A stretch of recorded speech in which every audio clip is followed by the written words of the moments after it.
Olá, no vídeo de hoje nós vamos falar sobre organização financeira na reforma de bonecas. Meu nome é Fátima Melotti, sou especialista em reforma de bonecas. Sempre a gente vem falando aqui para a gente estar amparado nos tripés que fazem com que a gente realmente tenha um bom negócio na reforma de bonecas. A primeira coisa é você enxergar que esse é um grande mercado, que tem poucas profissionais qualificadas para trabalhar com esse mercado.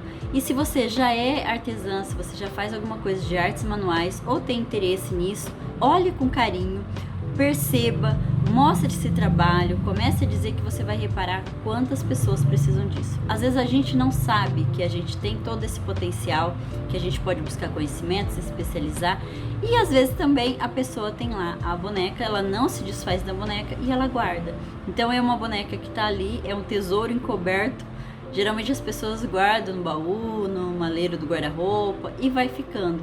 Mas aquele carinho pela boneca, ele permanece. E é esse olhar que a gente tem que despertar no outro. Então ele começa com a gente e a gente mostra isso para as pessoas, mostra que a gente sabe fazer. A gente vai sempre buscando conhecimento. Eu falo muito sobre a gente ter organização no nosso ateliê, no nosso trabalho. Lembrando sempre que ateliê não precisa ser um espaço, uma loja física. Não precisa ser sequer um cômodo da sua casa. Tem alguns vídeos que eu venho falando sobre o ateliê móvel, que é você ter uma caixa, pode ser até mesmo distribuído em caixa de sapatos, todos os materiais de aviamentos, você tem uns materiais básicos que sejam de tecido, você tem um enchimento, isso pode também ser posto naquelas sacolas que a gente compra no mercado, aquelas sacolas grandes, ou a gente mesmo fazer uma sacola de 50 por 60 centímetros e ter tudo lá. Eu digo isso porque eu já tive essas caixas. Teve um tempo em que eu me transportava, levava para um lugar para o outro, dependendo da necessidade dessa locomoção, alguns compromissos que eu tinha, tanto da minha agenda das bonecas, quanto de ter que fazer alguma coisa em outro lugar. Então eu colocava em caixas, essas caixas plásticas de tomate, e carregava para lá e para cá, e tudo ali, esses materiais que são perfurantes, eu colocava em caixa de sapato. E assim, não deixei de ter sempre à disposição esse material para algumas vezes que eu ainda preciso sair e quero conciliar o meu compromisso fora de casa, que às vezes vai de um dia para o outro, e não ficar estressada, desesperada em ter que voltar logo para casa para ter que fazer esse trabalho. Então isso faz parte da organização.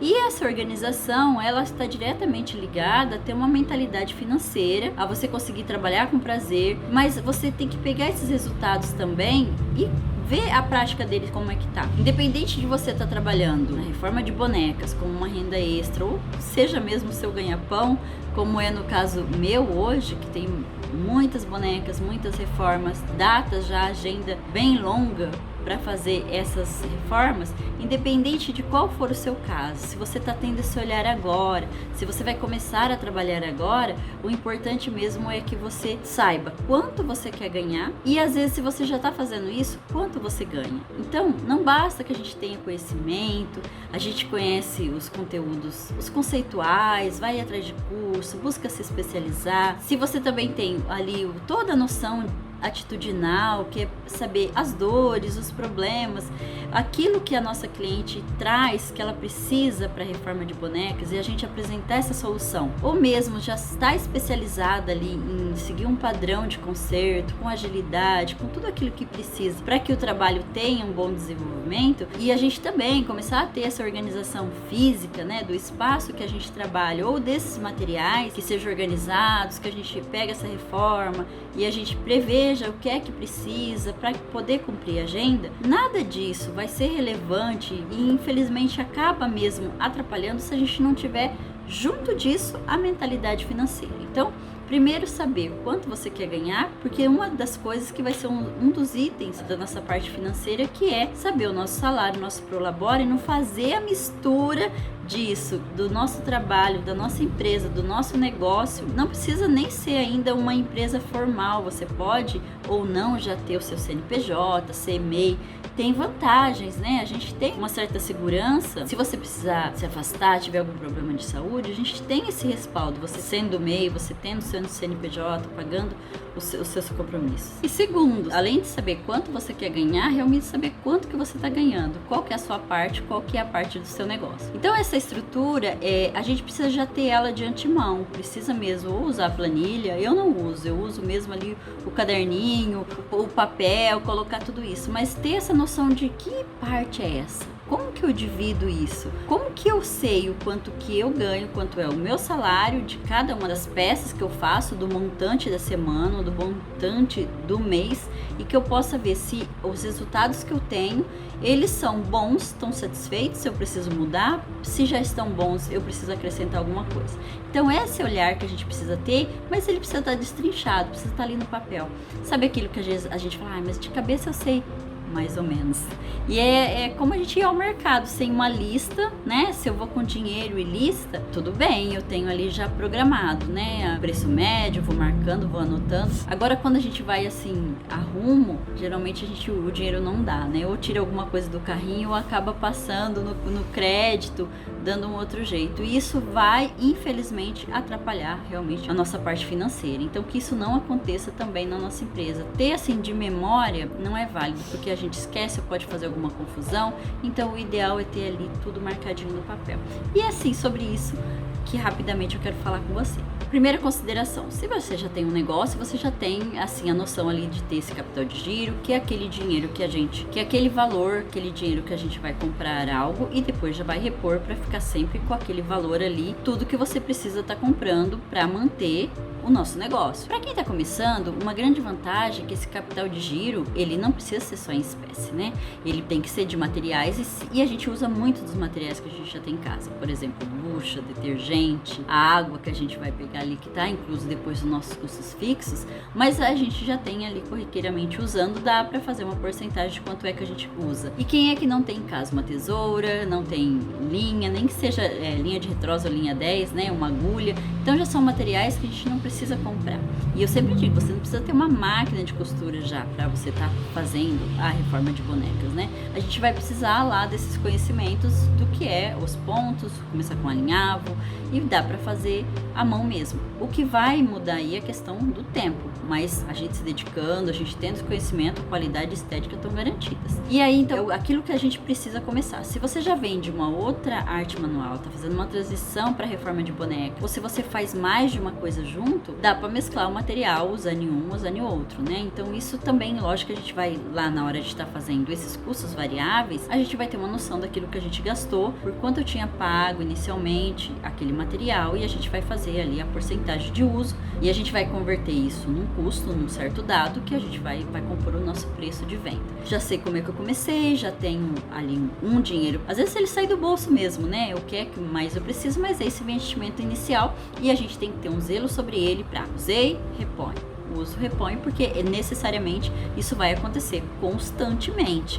A cada reforma a gente precisa sair, comprar alguma coisa, algum aviamento ou um tecido que esteja faltando e a gente depois vai repor com a entrada do dinheiro desse trabalho que a gente prestou. E a gente precisa também estar sempre atento para depois que faz todas as contas, ter lá o lucro da empresa, né? Tirar o nosso salário, ter noção das nossas contas, assim como a gente precisa na parte da pessoa física, a gente ter uma reserva de emergência, isso também precisa acontecer com o nosso negócio. Então tenha sempre em mente de que a gente precisa ter um capital de giro aí para todas as necessidades que a gente tiver, a gente precisa também ter uma reserva de emergência, a gente precisa estar guardando um pouquinho, uma porcentagem daquilo que a gente faz no mês, porque de repente uma máquina quebra, ou você quer investir, comprar uma máquina nova, ou a primeira máquina. Então sempre a gente vai vendo assim, com metas a médio e longo prazo, porque a gente precisa desse retorno para fazer o nosso negócio crescer e nunca confundir mesmo essa parte, o que é meu, o que é do negócio. Então vamos lá, a estrutura básica, né? A gente precisa de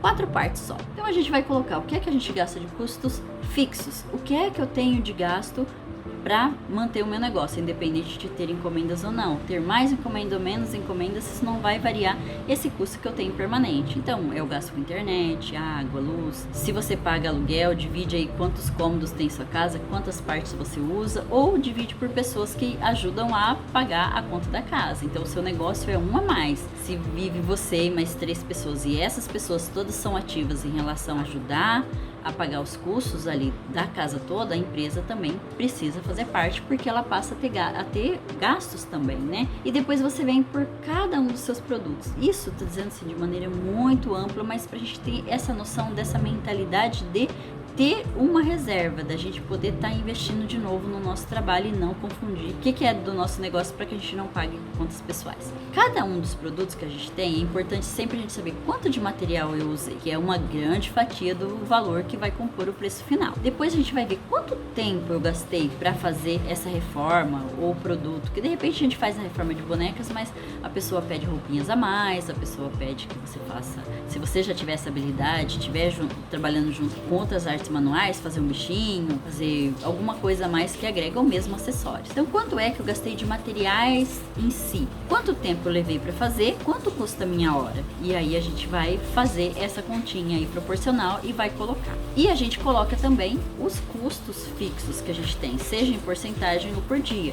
Quanto é isso tudo, esses 3 itens, você vai chegar num preço em que você vai estar pagando todo o custo do seu trabalho e daquilo que você usou. E aí você acrescenta isso à sua margem de porcentagem, que pode variar, depende do mercado também, né? Às vezes a gente coloca, geralmente 30%, mas se o seu valor sai muito acima do que estão as concorrentes ou daquela média das clientes que você tem, você vai variar aí no mínimo 10%, mas aí você vai estar vendo essa realidade e sempre considerando que aquele preço que a gente está fazendo, ele é um preço imparcial. Não vou pegar uma boneca com problemas parecidos, com as roupinhas parecidas, e essa cliente tem mais poder aquisitivo, vou cobrar mais. Não, a gente tem sempre um preço baseado nos dados e naquilo que a gente usou.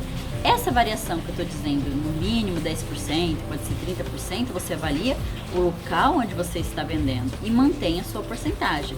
Tanto é que porcentagem é bem válida no caso, 30%, mas é uma cliente que já veio outras vezes e ela te pede desconto, não ofereça. Porque a gente pode oferecer algum brinde, algum mimo, né? E isso daí vai sair do nosso lucro. Se ela pediu, aí você averigua se dá para dar esse desconto ou não. E aí sim, com esses 4 itens, a gente forma o preço final. E é esse que a gente vai passar para nossa cliente. E aí, como é que eu vou usar? O meu tempo lá que a gente colocou em cada uma das peças, esse vai fazer parte do meu salário a cada peça. Ou se você já vai deixar o dinheirinho ali, vai depositando e depois no final do mês que você vai pegar essa sua parte. E a gente vai ver o que é para a empresa, é a parte do lucro. E então as outras partes é aquilo que vai se pagando, que é que a gente tem que repor naquilo que a gente gastou. E aí sim, você vai saber o que é que você vai fazer com esse seu salário, que é para suas contas pessoais, e o que é que você vai fazer com o lucro da empresa, que é para reinvestir nela, tudo aquilo que vai para a empresa, que ela é a empresa que vai pagar. Então a gente tendo essa noção dessas continhas básicas e não aquilo que, como me ensinaram, né? Aquilo que você gastou faz vezes 3. Quando a gente começa a perceber isso, geralmente a gente vê que está no prejuízo. E o prejuízo não faz a gente crescer. Então, organização financeira, ele está assim no total mesmo da mentalidade, de como que a gente vai pensar isso, como que a gente vai aplicar isso. Às vezes no começo é até difícil da gente começar a executar.